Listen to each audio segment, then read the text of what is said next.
अपने चैनल परीक्षा online classes में आप सभी का स्वागत है। जैसे कि आप सबको पता है कि हम लोग CGPCS मेंस पेपर 7 पार्ट 3 वो देख रहे थे। इसमें से बहुत सारे टॉपिक अभी तक कंप्लीट हो चुके हैं। जो चैनल पर नए हैं वो डिस्क्रिप्शन बॉक्स में दिए गए लिंक की सहायता से और जो वीडियो हैं या पेपर से संबंधित उसको जाकर देख सकते हैं, ताकि आगे हम जो टॉपिक पढ़ेंगे वो अच्छे से क्लियर हो जाए। क्योंकि बहुत सारा जो टॉपिक है एक दूसरे से रिलेटेड रहता है। जब हम उसके बेसिक को नहीं समझ पाते हैं तो आगे को समझने में थोड़ा सा दिक्कत होता है। और जो चैनल पे नहीं हो सब्सक्राइब कर लीजिए।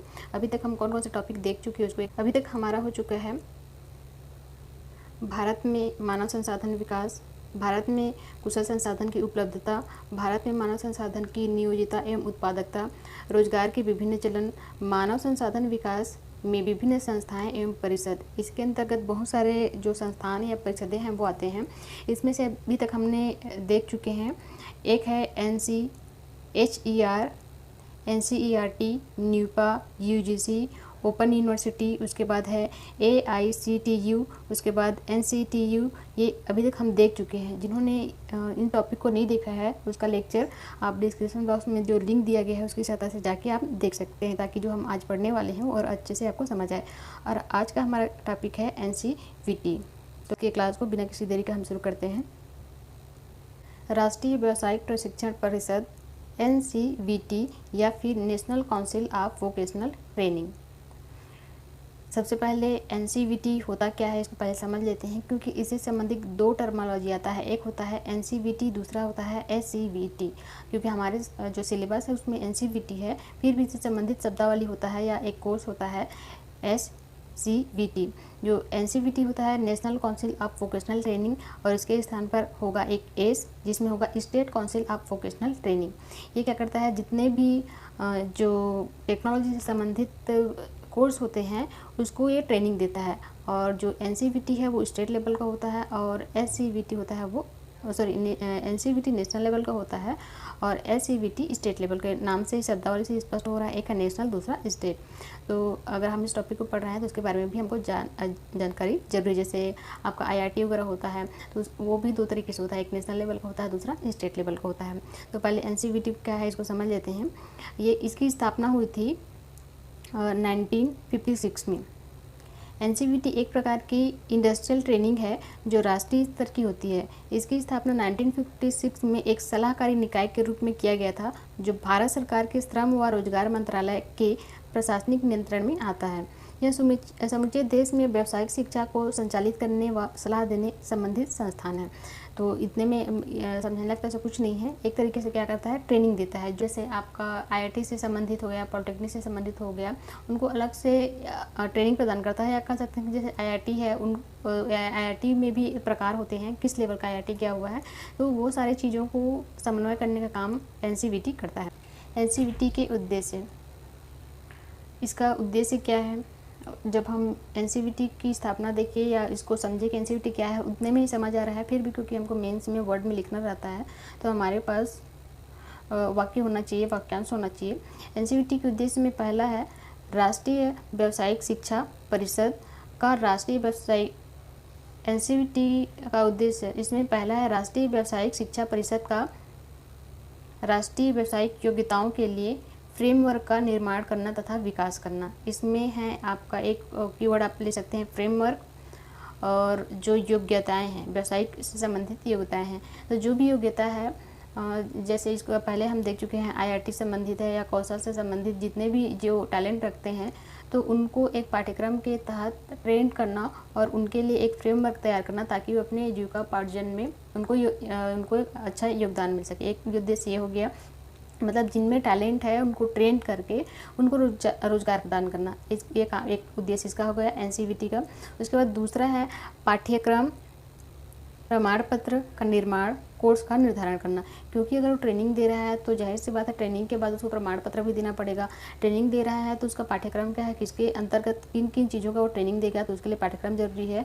तो और किस कोर्स के अंतर्गत करा रहा है, ट्रेनिंग तो दे रहा है, पाठ्यक्रम भी बना रहा है, तो हर चीज़ का एक नाम होता है। जैसे IIT हुआ, पॉलिटेक्निक हुआ, BE हो गया, BSc हो गया, BA हो गया, MA हो गया, तो हर का एक कोर्स का नाम होता है। तो उसी तरीके से कोर्स का निर्धारण, प्रमाण पत्र का निर्माण, पाठ्यक्रम, ये सारी चीज़ें का करना या इनका समन्वय करना एनसीईआरटी का उद्देश्य है। दूसरा हो गया।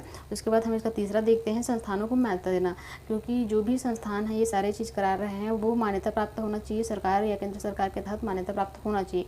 तो मान्यता देने का काम भी एनसीईआरटी करता है। उसके बाद नेक्स्ट है फोर्थ, गुणवत्ता में सुधार करना, क्योंकि इसके पहले बहुत सारे हम संस्थान या परिषद हमने देखा जिसमें क्या होता है कि बहुत सारे संस्थान ऐसे संचालित हैं जो सरकार द्वारा जिनको मान्यता प्राप्त नहीं है, या फिर जो गुणवत्ता का निर्धारण किया गया है उन गुणवत्ता को भी वो पालन नहीं करता है, तो उसके लिए भी अलग से संस्थान निर्धारित किए गए हैं।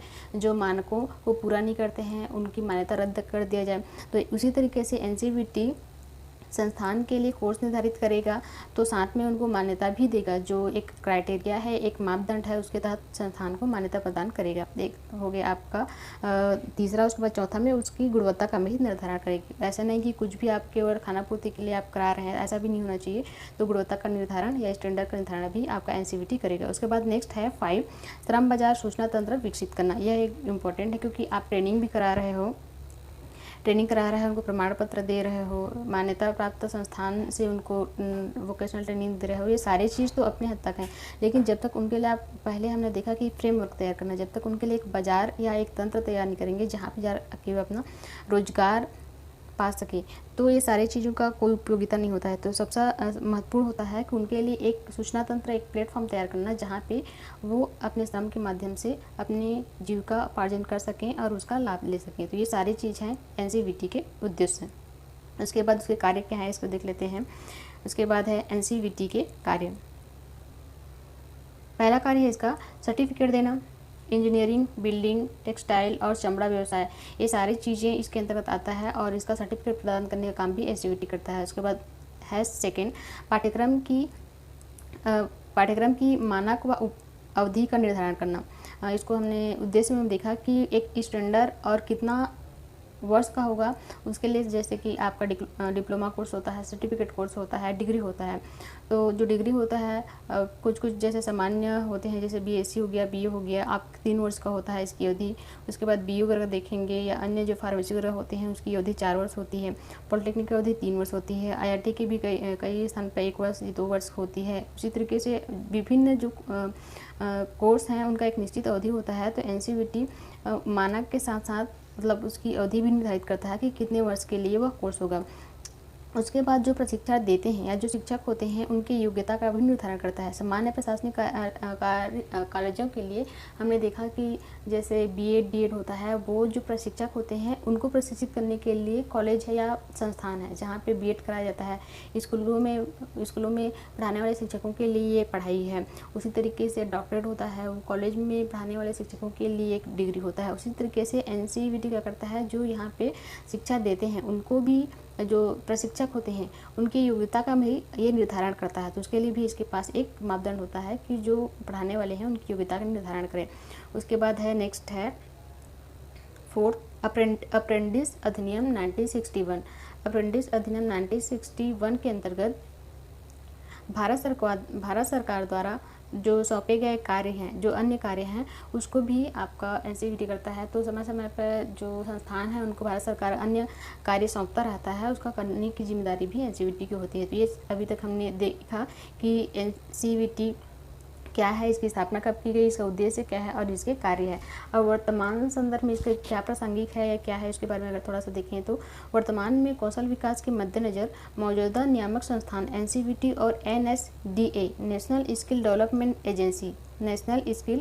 एजेंसी को मिलाकर राष्ट्रीय व्यावसायिक शिक्षा एवं प्रशिक्षण परिषद एनसीवीईटी की स्थापना की मंजूरी दे दी गई है।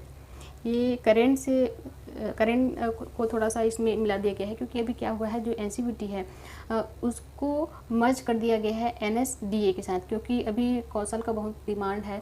तो दोनों को मिलाकर एक नया तंत्र विकसित किया गया है एनसीईआरटी। तो आप ये अपने आंसर राइटिंग में मेंशन कर सकते हैं। तो आज के लिए है एनसीईआरटी।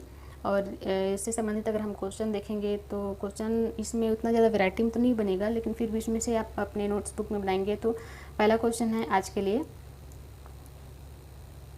एनसीईआरटी की स्थापना कब की गई थी,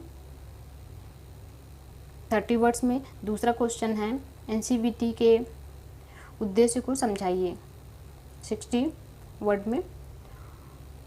उसके बाद थर्ड क्वेश्चन है एनसीईआरटी के बारे में संक्षिप्त टिप्पणी लिखिए। 100 वर्ड्स में आपको लिखना है। ये अपने जो नोट्स बुक में है आप अपने हिसाब से जैसे आपने लेक्चर देखा उसके हिसाब से अपने वर्ड में लिखने का प्रयास कीजिए। इतना सिंपल टॉपिक है, आसानी से अपने वर्ड में, क्योंकि उतना ज़्यादा इसमें कन्फ्यूज़न वाला है नहीं। एक बार आप एनसीईआरटी है क्या इसको समझ लिए तो अपने वर्ड में आसानी से लिख सकते हैं। बड़ा क्वेश्चन छोटा क्वेश्चन जो भी है उसको अपने हिसाब से लिखेंगे।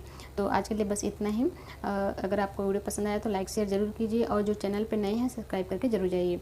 तो आज के लिए बस इतना ही। Thank you so much.